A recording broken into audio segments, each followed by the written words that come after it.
आपल्यासोबत धनंजय देशमुख आहेत. त्यांनी केज येथे येऊन एसआयटीच्या अधिकाऱ्यांची भेट घेतली. दोषारोपपत्र दाखल केल्यानंतर ही पहिलीच भेट आहे. 27 तारखेला या ज्या हत्येचं केस आहे, जी निर्गुण पद्धतीनं हत्या झाली, त्याचं चार्जशीट हे 27 तारखेला दाखल झालं.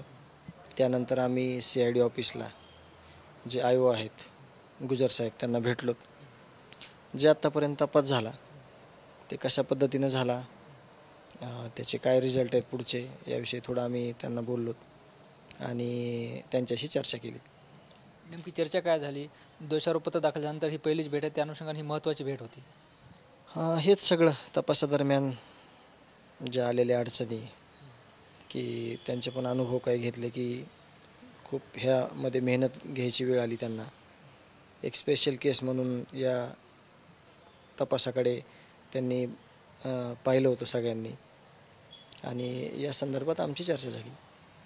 चार्जशीट दाखल केल्यानंतर ही भेट झाली. आता या तपासावर तुम्ही समाधानी आहेत का सध्याच्या घडीला? आता हे एक टप्पा झालेला आहे. आता या तपासाचा पार्ट 2 इथून पुढं चालू होईल. जो राहिलेला आरोपी आहे त्याला पकडायचं आव्हान असणार आहे यांना सगळ्यांना, पोलीस यंत्रणेला.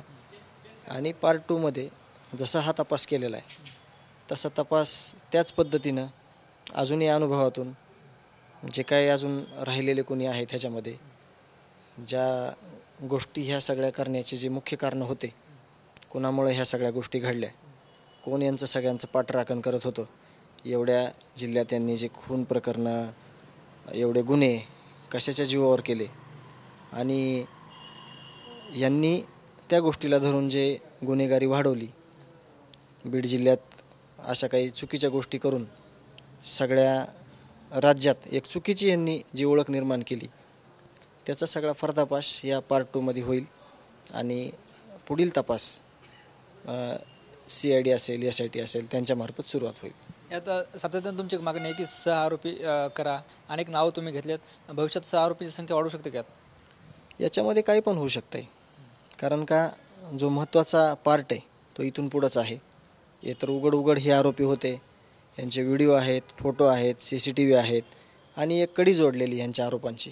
परंतु आता जे पडद्यामागून कोणी ह्या सगळ्या गोष्टीचं जे कारनामे करण्याचं जे षडयंत्र किंवा यांना जे कोणी अभय देत असेल, त्याच्यामध्ये काही डिपार्टमेंटचे पण लोक असू शकतात आणि इतरही कोणी लोक असू शकतात. तर तो तपास लवकरच चालू होणार आहे आणि त्याकडे आमचं सगळ्यांचं लक्ष असणार आहे.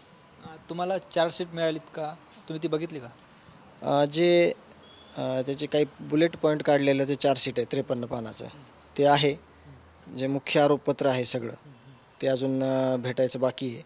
आणि महत्त्वाचं याच्यामध्ये आम्ही मुख्यमंत्री साहेबांना एक विनंती करणार आहोत की जी न्यायालयीन जी चौकशी समिती स्थापन केलेली आहे, त्यांनी लवकरात लवकर न्यायालयीन समिती स्थापन झालेली आहे, त्यामार्फत या जिल्ह्याची परिस्थिती इथं अशी का झाली, त्याला कोणता व्यक्ती जबाबदार आहे, त्याला कोणती संस्था जबाबदार आहे, याचा तपास करण्यासाठी जी मुख्यमंत्री साहेबांना जी समिती स्थापन केलेली आहे तिचा तपास लवकरात लवकर सुरू व्हावा, जेणेकरून याच्यातून अजून जी काय परिस्थिती आहे ही आपल्या राज्यासमोर येईल आणि सगळा उलगडा होईल की ही परिस्थिती का तयार झाली होती. या अनुषंगानेच प्रश्न आहे. धनंजय मुंडे यांनी राजीनामा दिल्यानंतर तर त्यांनी आमदारकीचा राजीनामा द्यावा अशी मागणी होती. त्याचबरोबर जे आहे त्यांच्यावर गुन्हा दाखल करण्यात यावा अशी मागणी होती. मी जे आत्तापर्यंत जे बोललो आहे ते न्यायाच्या, जे माझा भाऊ निष्पाप, जो कुटुंबाचा प्रमुख होता, गावचा प्रमुख होता, कुठलीही गुन्हेगारी पार्श्वभूमी नव्हती, त्या ज्या माणसाला संपवलं ह्यांनी, तो न्यायाचा माझा लढा आहे. आणि आता जो जनतेचा लढा आहे ती या गोष्टीला अनुषंगून जे काही देशमुख कुटुंबियावर वेळ आली आणि जे काही ह्या लोकांनी घडवलेलं आहे सगळं, त्यांनी स्वतःचा भाऊ, स्वतःचा कोणी म्हणजे मुलगा समजून ह्या गोष्टीकडे कधी लक्ष दिलेलं नव्हतं. आणि त्याच गोष्टीसाठी वेदना काय असतात एखाद्या गोष्टीच्या, त्यासाठी जे राज्यात जे सध्या जे सगळी पाठराखण केली जाते आहे, चुकीच्या माणसांना काही समर्थन केलं जातं आहे, असे खूप बोटावर मोजण्याएवढे लोक आहेत. नाही तर सगळे लोक न्यायाच्या भूमिकेत आहेत. तर जे अन्यायाच्या भूमिकेत अन्याय केला आहे, चुकीला चूक मानणारे जे कोणी लोक नाहीत, त्यांच्या विरोधात ही जी लाट आहे, संतापाची जो आक्रोश आहे, त्या संदर्भात मी काय बोलणार नाही. मी न्यायाच्या प्रतीक्षेत आहे. मला न्याय पाहिजे आणि न्यायाच्या भूमिकेत शेवटपर्यंत मी असणार आहे. बरं, तुम्ही जे आहे ते उज्ज्वल निकम यांची नियुक्ती झाल्यानंतर त्यांची भेट घेणार होते. 12 मार्चला जे आहे ते 12 जे आहे ते सुनावणी होणार आहे. कसं बघता? आम्ही त्याच्या आधी साहेबांची भेट घेण्याचं आमचं मानस आहे. आम्ही त्यांना भेटू आणि त्यांना भेटल्यानंतर पुढील जी काही कारवाई आहे, जी काही सुनावणी आहे, त्यापेक्षा जास्त जे चार्जशीट आहे त्याच्यावर आम्ही त्यांच्याकडून काही गोष्टी जाणून घेऊ. तुमच्या बंधूचे फोटो बाहेर आल्यानंतर महंत नामदेव शास्त्री असं माहीत की मी अपुऱ्या माहितीवर बोललो आहे, अजाणतेपणाने ते बोलणं झालं आहे. कसं बघता याच्याकडे? म्हणून तर मी दुसऱ्या दिवशी लगेच ज्या दिवशी त्यांनी प्रतिक्रिया दिली म्हणूनच मी निर्णय घेतला होता की सगळं असत्य सांगितलं गेलेलं होतं आदल्या रात्री. म्हणूनच पुढच्या दिवशी मी जे सत्य आहे ते सांगायला गेलतो आणि त्यांनी आज त्यांची जी चूक झाली होती, त्यांनी काय म्हणले की मी अजाणतेपणानं ही गोष्टी बोललो होतो, तर जे आम्ही पुरावे दिले, जे आम्ही सगळ्या गोष्टी सांगितल्या आणि ज्या गोष्टी वास्तवात आहेत, ज्या गोष्टी वास्तव आहे, त्या गोष्टीमुळे त्यांनी आज प्रतिक्रिया दिली की ती त्यावेळीची चूक होती. आता त्याच्यावर ज्या काही सांगितलेल्या गोष्टी होत्या त्या एकदम चुकीच्या होत्या हे आज सिद्ध झालं आणि ज्या आम्ही सांगितलेल्या गोष्टी होत्या त्या खऱ्या होत्या हे पण सिद्ध झालं. बरं, धनंजय मुंडे यांनी राजीनाम्यानंतर पंकजा मुंडे असं माहीत की खरं तर त्यांचा मंत्रिमंडळात समावेश व्हायला नको होता, देर आहे दुरुस्त आहे. नाही, ते त्यांची प्रतिक्रिया त्यांना दिलेली. त्यांनी कधी यायला पाहिजे होतं आणि कधी जायला पाहिजे होतं हे सगळे मुख्यमंत्र्यांचे अधिकार होते, उपमुख्यमंत्र्यांचे अधिकार होते.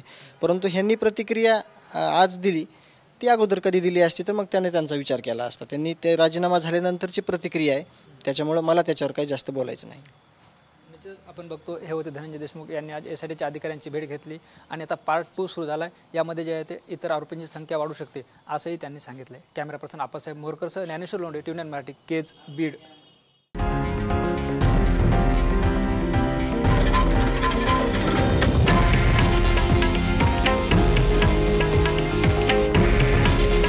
हे आहे देशातील नंबर 1 न्यूज नेटवर्क आणि आपण पाहत आहात TV9 मराठी. काळजी तुमची, हित महाराष्ट्राचं.